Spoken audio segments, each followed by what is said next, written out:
So, situation, a rectangular concrete beam is reinforced with 3 bars at the top and 5 bars at the bottom. The clear cover to 12 millimeters stirrup is 40 millimeters.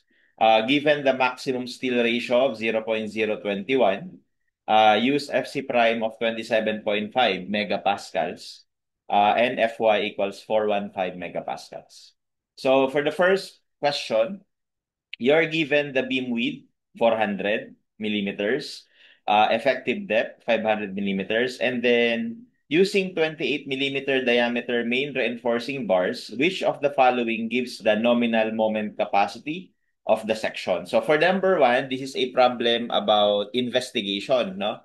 So investigation siya dahil ang kailangan nating hanapin is ano yung moment capacity. Kung baga gano'n siya kalakas. No? So it is actually an investigation problem. So let me draw first the cross-section, beam cross-section. So sabi niya, meron daw rectangular beam. Tapos meron binigay na reinforcement sa top. Tapos meron din sa bottom.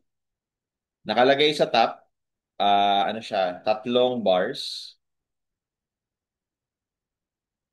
Tapos sa ilalim, 5 bars. Hindi naka-specify kung ano yung diameter. So, but for number one, sabi niya, use 28 mm diameter bar. Okay? So, from there, we can say that the diameter of the bar is 28. Okay? Tapos binigyan na rin tayo ng effective depth. Okay? So, ang effective depth daw ay 500. And then the width of the beam is 400. Ayan. So, to calculate the nominal moment capacity, so bali sa number one, ang hinahanap sa atin ay MN, nominal moment capacity. So, first we have to identify if the beam is singly reinforced or doubly reinforced. So, you might ask, Sir, hindi ba meron namang bakal sa ibabaw at sa ilalim? Hindi ba automatic yan na doubly reinforced? The answer is no. It depends on the tension steel ratio. No? Kapag ang tension steel ratio natin ay mas mababa sa maximum steel ratio, ibig sabihin, we will analyze that as singly reinforced. Singly reinforced rectangular beam. Okay? So, ibig sabihin kasi, although naglalagay naman kasi talaga ng bakal sa ibabaw para merong sabitan yung mga stirrups, hindi ba? So, hindi automatic yon na porket meron tayong bakal sa ibabaw ay yung analysis natin would be doubly reinforced. So, we have to check. Okay? So, syempre kapag yung steel ratio natin ay lagpas or equal sa Romax, then we would analyze that as doubly reinforced. Okay? So, dito binigay naman yung maximum steel ratio, 0.021. Kaya ang gagawin natin, i-check muna natin kung ano ba yung steel ratio natin. Tensile steel ratio lang ha. So, therefore, Rho is equal to AS over BD, di ba? So, ang AS natin, so, syempre dito, ang tension bar natin, we will be assuming ito yung tension bar. So, 5 pi/4 times 28 squared divided by BD. So, 400 times 500. And that would give us,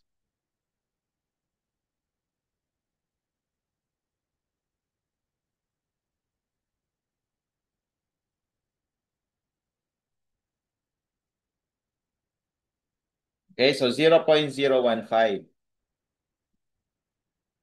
Okay, and because this is, ang Romax na binigay, 0.021. So, since this is less than Romax na 0.021, therefore, we would analyze as singly reinforced.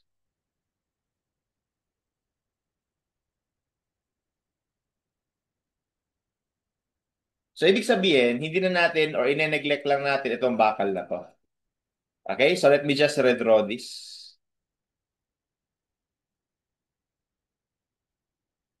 So, for still for number one, So, dito buburahin ko na ito.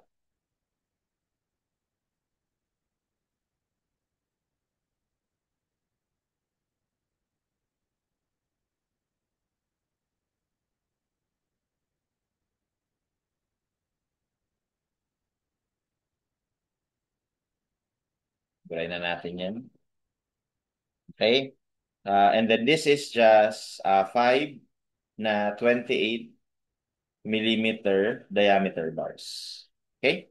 So to identify the um, moment capacity, ang first natin na kailangan computin is yung depth of the compression block. No? So yung depth of compression block.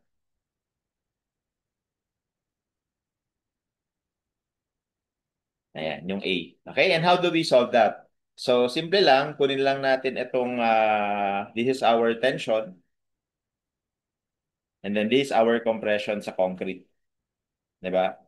And then basically we will just apply C equals T. Okay? So for the concrete that is 0.85 FC prime A times B. Yun yung area nitong shaded region, no? That would be equal to AS. Okay, dito supposedly FS ito, which is yung stress ng tension steel. But to simplify our initial computation, we would assume that the steel yields. So, iset natin siya na equal sa Fy. Okay, so set plus, and then i-check natin mamaya kung tama yung assumption. So again, this is one of the burden of investigation problems kasi hindi tayo sure if mag-yield ba yung bakal. In contrast to design, no, ng mga design problems, automatic doon na because our goal, no, ng design is maging under-reinforced, so that's why kailangan yung Fs ay laging equal na sa Fy kapag nagde-design. Ngayon, hindi naman tayo nagde-design, nag-investigate lang tayo, kaya hindi tayo sure kung yung nilagay ba na bakal ay sobra-sobra na kung saan hindi na siya na kung saan hindi na siya mag-yield. Kaya dito, we have to check first, no? So anyway, from here, substitute lang natin yung mga values. So 0.85. Ang FC prime for this problem is 27.5 times A and then B is 400 equals yung AS, 5 pi over 4, 28 squared. Tapos yung Fy for this problem is 415. And then let's solve for A. So solving for A, we have, ito rin yun eh. So lagyan ko lang ng Fy sa ibabaw. AS Fy. Tapos divide natin yung 0.85 FC prime. Tsaka 400. Ayan. So that will be our A. 136.65. Okay? Now, before we accept that as our depth of compression block, we must check if mag-yield ba talaga yung bakal. If tama ba yung assumption natin na still yields. So, to do that, we will first solve for C. And yung C ay A over beta 1. Okay? For NSCP 2015. Okay? So, beta 1 is equal to 0.85 for FC prime less than or equal to 28 megapascals. Okay? And beta is equal to 0.85 minus 0.05 over 7 FC prime minus 28 for FC prime greater than 28. So in this case, 0.85 lang yung ano natin, beta 1. Kasi FC prime natin less than 28. So solving for C, so divided by 0.85 lang, so that's 160.77.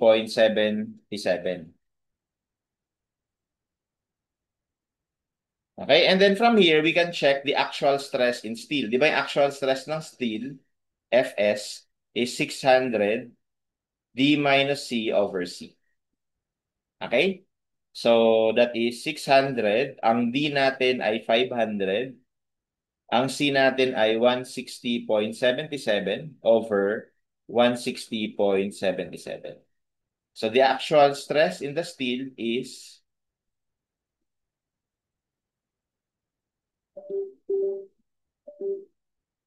so 1,266 megapascal.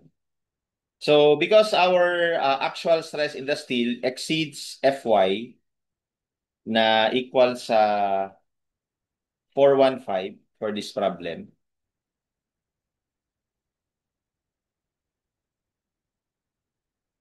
Okay, so therefore, correct assumption. So yung assumption na the tension still will yield. So therefore, we will accept this as our depth of compression block, no? Ito. Alright? So now, we can now proceed in finding the nominal moment capacity. Basically, ang nominal moment capacity lang is yung moment na ipoproduce nitong dalawa. Okay, so pwede ka mamili. Pwede ka mag-moment dito, ito yung iikot. Or pwede ka mag-moment dito, ito naman yung iikot. No? So in my case, dito na lang ako mag-moment kasi mas maiksi yung computation kay T eh. Di ba? ASFY lang. So we will just take summation of moment at C. No? And that will give us the nominal moment is equal to T times yung moment arm natin is yung distance lang nilang dalawa. So take note na yung C natin is nakaproject sa rectangular section, no? Dito sa rectangular area na to. So ibig sabihin yung centroid niya is nasa gitna, no? Nasa half ng A. Okay, so therefore yung distance na to will just be effective depth minus half of A. Okay, so that's why our moment capacity will be T times D minus A over 2. Okay? And that would give us AS Fy times D minus A over 2, where AS is once again 5 pi over 4 times 28 squared and then 415. Effective depth is 500 minus A. So, dahil correct ang assumption, tatanggapin natin tong A na to na 136.65 millimeters. So, this is 136.65 over 2. Okay? And our answer here would be in Newton millimeter. So, tingnan natin. So, bali, ito yung area natin. And ito yung ASFY rather. Nagawa ko ng 1. Tapos, D minus A over 2. Ayan. So, our nominal moment capacity para maging kilonewton meter, i-divide lang natin ng 1 million. So, 551.54.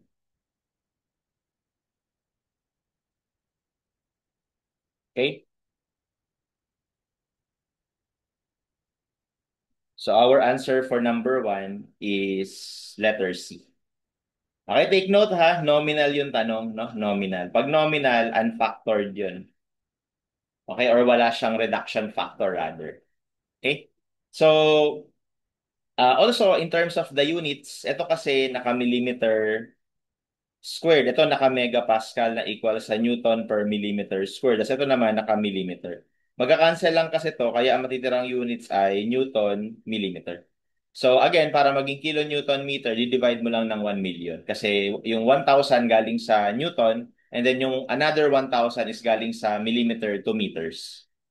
Okay, kaya 1,000 times 1,000, that's 1 million. Alright? Next.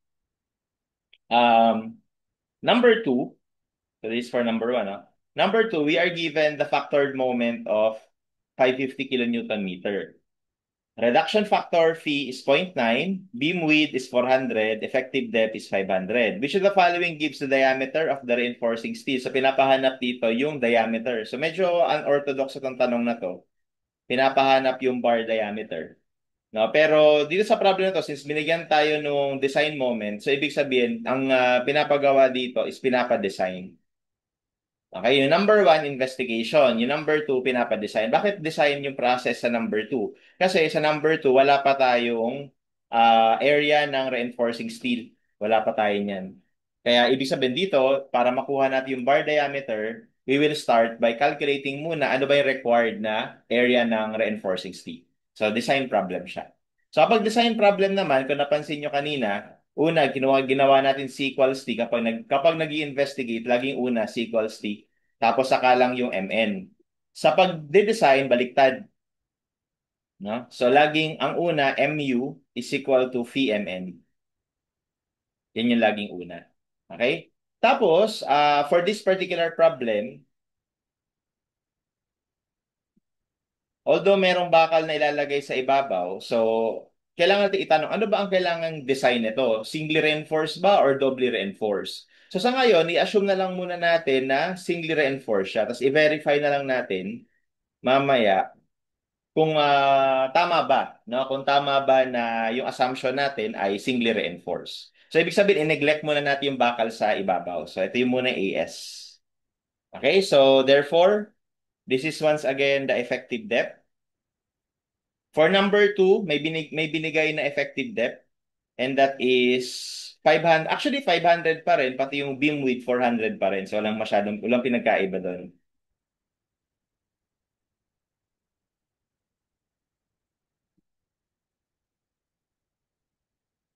Ayan. Okay? So again, assuming that this is the depth of the compression block, so our tension in steel, ito, T, tapos ito naman yung C natin. Okay? So MU is equal to VMN. So our MU, given sa problem number 2, ay 550 kilonewton meter. So 550, gawin nating Newton millimeter equals V. Tapos mamili tayo. Ano ba yung papaikutin natin? Yung C ba or yung T? So dito, dahil yung T is unknown yung ano, yung AS, tapos isa pang unknown natin dito is yung distance na to. Kasi wala tayong value ng A. So magiging dalawa ang unknown kapag itong T na to ang pinaikot natin about C. So, pero pagkabaliktad, yung C yung pinaikot natin about T, ang magiging unknown lang natin is yung A. So, single variable lang tayo kapag yung C yung pinaikot. Kaya yung C ang gagamitin ko. So, once again, yung C na yan ay 0.85 FC prime AB. Okay? So, therefore, that is 0.85 FC prime for this problem is 27.5.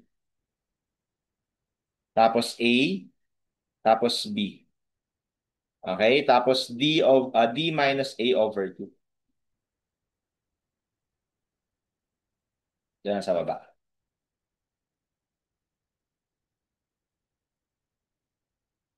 And so as you can see, ano siya, no? Single variable lang. And then from here, you can solve for A. Okay, so what I like to do is, etong A na to, didistribute ko dito. Ayan, magiging ganyan, no? Tapos lahat ng to, yung constant, dinidivide ko sa kabila. Okay? Tapos ang ending niyan, magiging quadratic. Parang magiging ganito siya. Parang magiging 1/2 A squared. Pag transpose sa left side, minus 500 A, tapos yung constant.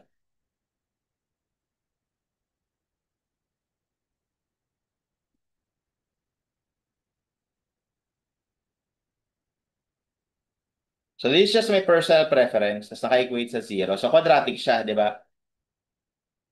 Again, ito no, magiging A squared, 1/2. Tapos transpose sa kabila, kaya magiging positive. Tapos ito naman, 500A, positive. Tapos pag nilipat sa kabila, magiging negative. Tapos ito, divide, divide, divide, divide. Kaya naging dito sa lahat yan, no? Yun lang yung preference ko. Tapos makukuha na natin yung A. Pero actually, dalawa nga yung makukuha natin dito na A kasi quadratic ito. And gusto ko lang din i-highlight yun. Okay, baka kasi nasanay tayo mag-shift solve. So, ito, 0.5. So, ginamit ko dyan na quadratic equation. So, negative 500, effective depth. Tapos, yung 550 times 10 to the 6 divided by 0.9 times 0.85 times 27.5 times 400. Yan. So, yung isa, 845.37.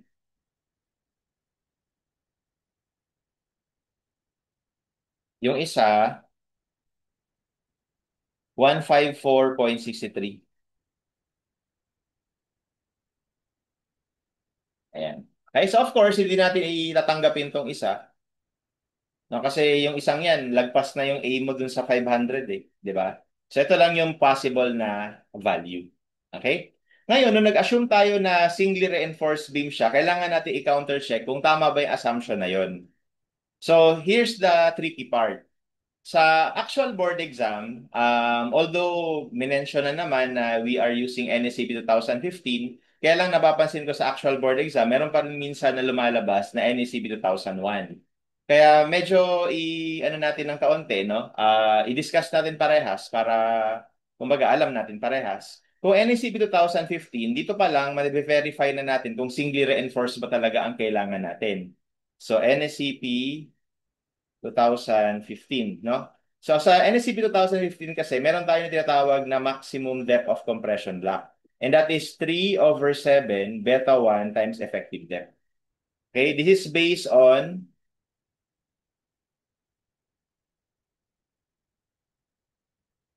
the minimum strain of 0.004. Okay? And pwede natin pwede nating i-compare diyan yung nakuha natin na A.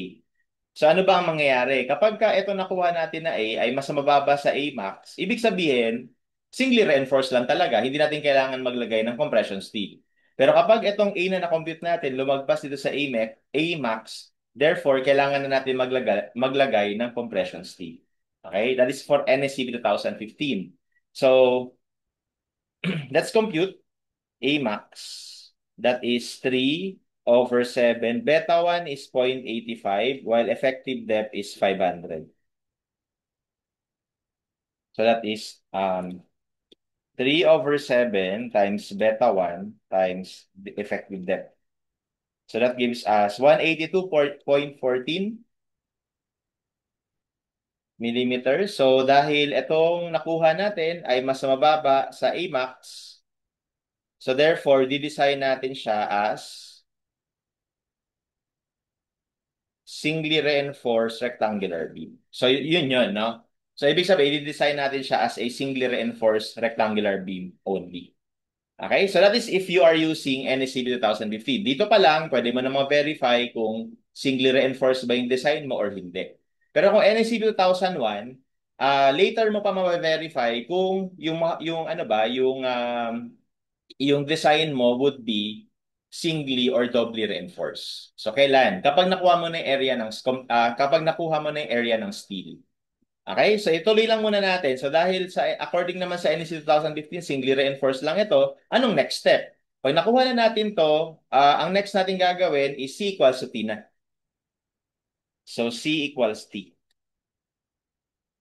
So, aning C? 0.85 FC prime AB is equal to AS. And then, this is automatically FY, no? Kapag nagde-design po tayo, laging FY yung FS natin. Alright? Kasi we are aiming for under-reinforced design. Gusto natin mag-yield yung bakal. So, anyway, from here, we can solve for AS. So, lagyan ko lang ng values.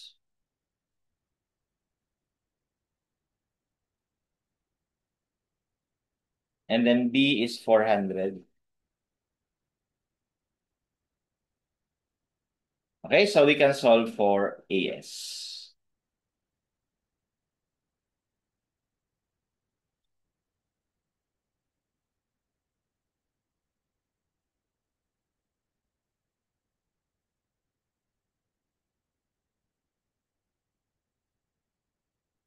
Okay, so our required AS is 3,483.83.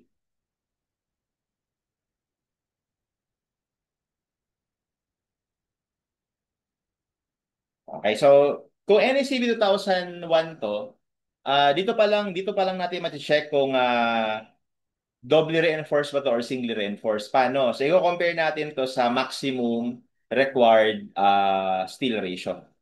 Okay, so kung NACB 2001, dito mo siya ma-check. Okay, so AS max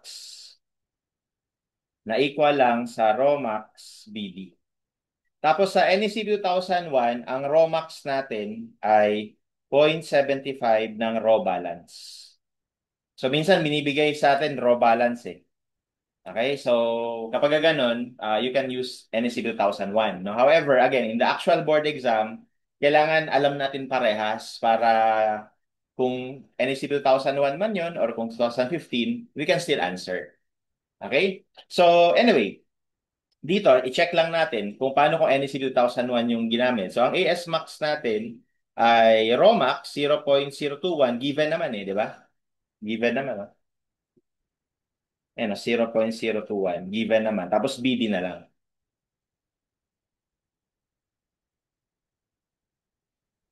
And that would give us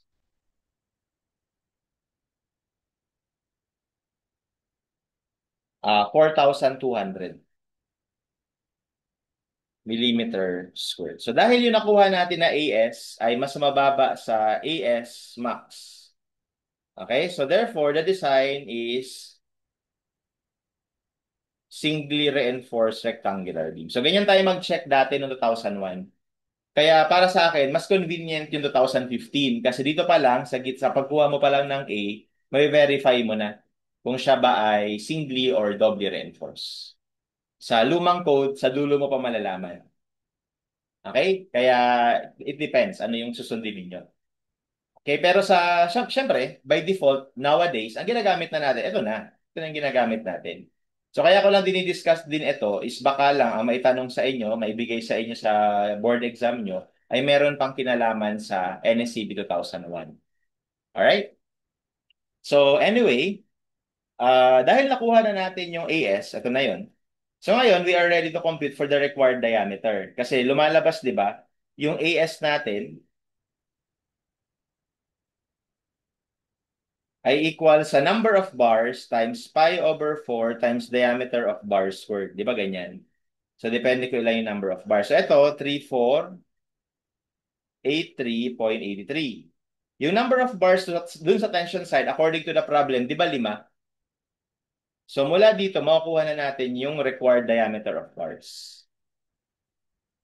Okay? And if we calculate that, that is, ito yan, times 4 over 5 over pi, tapos square.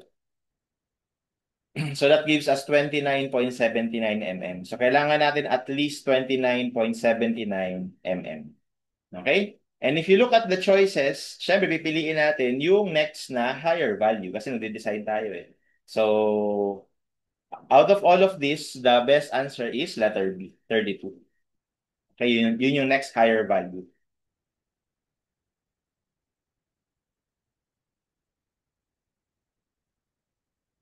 Okay, and that would be our answer.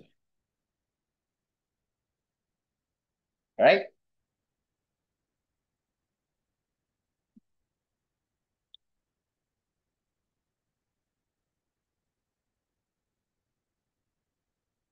Okay, so for number 2, our answer is 32. So next.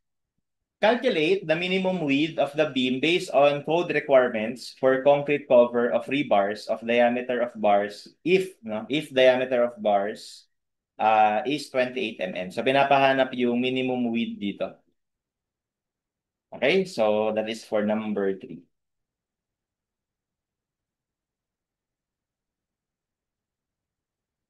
So dito naman wala nang computation, detailing na lang to. I mean wala nang hindi siya based sa hindi siya based sa strength, no? It's actually based on detailing. So dito kasi ang sinabi, ang reinforcements natin, syempre may stirrups. Yan yung stirrups. Ito yung bottom nga pala natin. Okay, tapos meron tayong 5 bakal.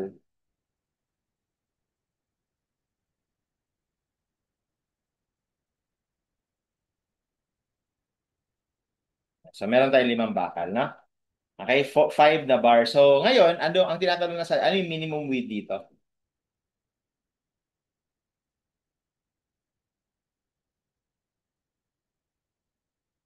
Okay, so para ma-compute yan, syempre isa-isahin natin. So di ba dito, ito yung concrete cover natin. Okay, tapos mula dyan hanggang dito, yun yung diameter ng stirrups. Di ba? Diameter ng stirrups. Tapos ito, diameter ng bars. Di ba? Ito. So 5 yan.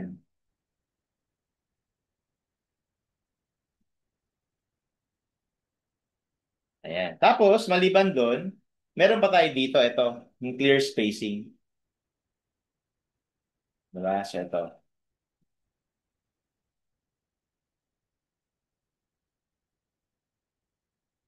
Okay, so tawagin na lang natin yan na SP clear spacing. Okay, so given naman lahat yan. Ang wala lang sa atin is yung required na clear spacing. So according to the code, so the minimum, so this is NEC 2015 ha, or even sa 2001, ito na rin yun. So the minimum horizontal clear spacing of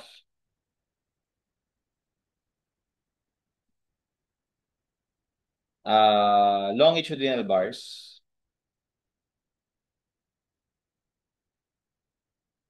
is whichever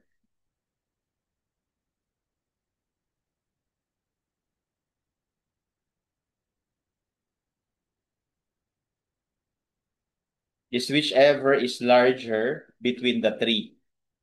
25 mm diameter of bar or 4/3 ng diameter of aggregates. Okay? So, dahil wala naman tayong given na diameter ng aggregates, we can neglect this part. Pero ang diameter ng bar na gamit ay 28. So, between 25 and 28, anong mas malaki? So, 28. So, therefore, yung minimum clear spacing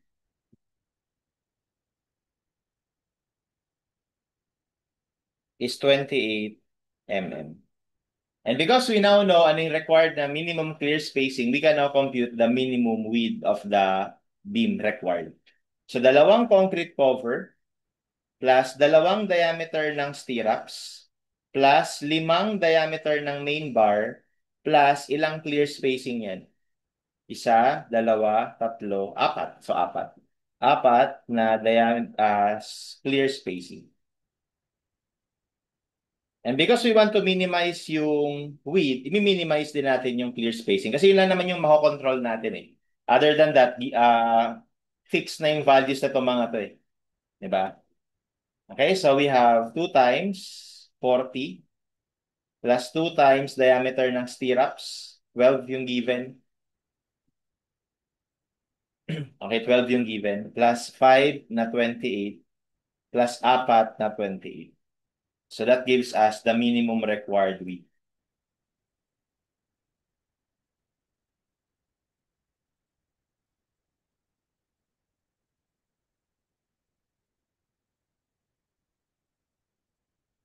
Okay, and that gives us a minimum of 356 millimeters. All right, and that will be our answer. So nga pala, yung principle behind minimum horizontal clear spacing, kung bakit nagsiset tayo ng distansya dito, is so that yung gravel natin or yung aggregates natin or yung concrete as a whole, kapag binuhos natin dito sa concrete ay magkakasya at papasok dito sa ilalim. Kasi imagine nyo kung masyadong malapit ito, so it is possible na ma-stuck dito yung aggregates. So hindi na magkakaroon ng concrete dito sa ilalim. Ang ending, magiging ampaw yung buhos natin. Kaya hindi natin marireach yung maximum design capacity. No? So that's why meron tayo nakaset na minimum horizontal clear spacing for longitudinal valves. Okay, so for number 3, our answer is letter A. Okay, and that's how we solve this problem.